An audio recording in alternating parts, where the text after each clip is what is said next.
Hey everybody, my name's Tyler. I've been watching a lot of these on YouTube and I really enjoy them.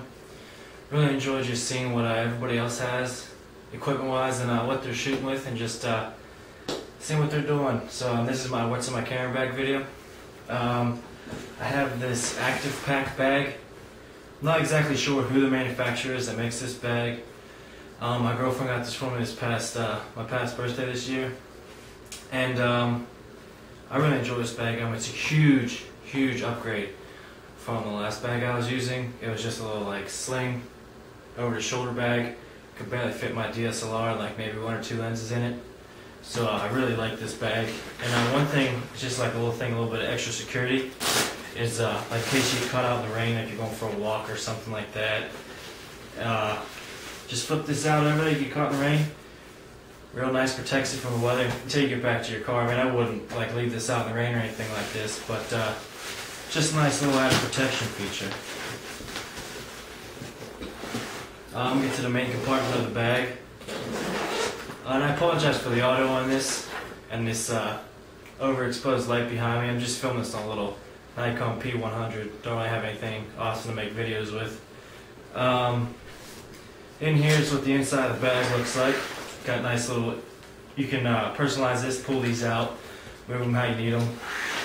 It's pretty roomy. I have 3 camera bodies in here right now, plus some lenses. This is my DSLR body. It's a Sony Alpha 290. This was my first camera, other than little point and shoots and things. Got this about 2.5 years ago. Shot a lot with it, learned a lot with it, made big improvements with this camera. Really enjoy it. It's low light performance isn't that good, and for things with using high dynamic range and stuff, it's not that well suited for that.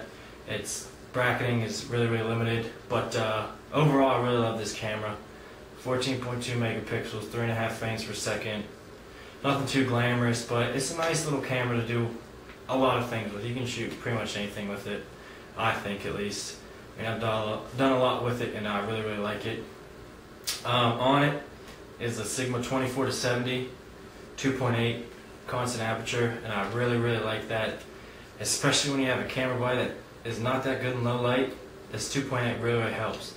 And 24-70 on this crop sensor is a 36-105, which is awesome. I mean, it's just a nice little walk around lens. Gives me a nice range. Just carrying. I mean, it is a little bit heavy, especially compared to like using kit lenses and stuff. But you get used to it, and it's really nice. And I really enjoy it. Love this camera. For that Sony, I have a 55-200, 4 to 5.6 variable aperture. Like I said, not the best, but I've got a lot of great images with it. Really enjoy it. 30mm 2.8 macro lens. I like this lens, and I did have a big macro phase.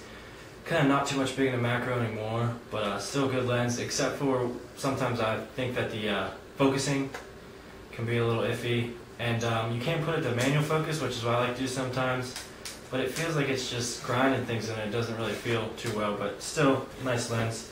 And of course the 18-55 kit lens. And I know a lot of people say kit lenses are useless and you might as well just throw them in the trash, but I don't really agree with that. I mean, especially if you're on a budget and you can't afford to go get a prime lens with your body or anything like that. I feel like I've made some great images with these kit lenses. I mean, for a long time, this and the 55-200 were all I had. And granted, they're not amazing, not super fast, not good in low light, not the best color contrast or anything. But I really did enjoy shooting with these lenses. My other camera body, it's a Canon A1 program film camera. Wanted to get into film, and my grandfather had a Canon A1 program, and he gave it to me, and but it was missing the shutter curtain, and it would pretty much be just the same amount of money for me to buy another body and to replace that shutter curtain. I still have that camera body just for sentimental value, but went and bought this one on eBay for $50. Didn't come with the lens or anything. This is my grandfather's lens. It's an 18-200 3.8 macro lens. It's really nice. Really enjoy it. Great camera. I mean, it's really nice. Got the built-in light meter. Even if you want to, you don't feel like doing everything manually control, you can put the program and on the lens, put it over, to it'll either be an A or green or something like that, and it will control the aperture and the shutter speed, or you can control rather just the shutter speed or just the aperture, or both, depending on what you feel like shooting that day. So it's really, really awesome having those features. For that I got the 18-200, a 28mm 2.8 macro lens, really nice wide angle. Got a polarizing filter on that one. And just a little Canon 50mm 1.8 nifty 50. Awesome, just a little walking around lens. And my first film body, Petrie 7S rangefinder with a 45mm fixed lens, 2.8. This is really, really awesome. Really got me started into shooting film. Picked it up at a flea market for like $20. Works, everything perfect from the 60s. It's amazing that they were built this well. It can still work perfectly. It's really awesome. Got a little light meter built in here. It's even got a meter over the top, so you just want to do from the hip shooting, you can do that. A little thumb focus. It's really different than SLR shooting, and that's what really got me. I've been used to messing around with this DSLR and just coming in and focusing like this and just seeing things different. Actually have to use your feet to focus or to zoom, not having an actual like telephoto lens or anything on it. And it's different. It gets you thinking differently and looking at things differently. It's really nice. Really enjoy it. Up here, just got memory card readers, some memory cards, some caps. And here, just got cables, chargers, sync cables, things like that. Up front, got a shutter release cable for the Canon A1 program.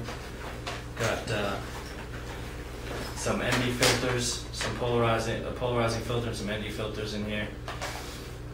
Really nice. And my instruction manual for my Sony keypad, just in case you ever have any questions or something you don't really know or not too sure about, just look it up real quick.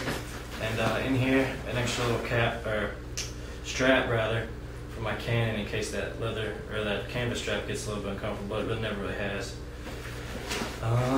It's got a strap right here, or a pocket right here. It seems like, you could put a speed light in there or something, cell phone pocket, and then a water bottle pocket right over here. And it's got a tripod section on this side too. Just slip your tripod back behind here and strap it in up here, which is something I don't have yet, and I'm planning on buying here soon in the next few weeks once I get my paycheck. But so yeah, this is my first video. Leave a like if you enjoyed it. Comment, tell me what I can do better. Tell me what you think. Maybe tell me what you're shooting with. Just talk photography. Really enjoy it. Really love photography, and hope to hear from you. Thank you.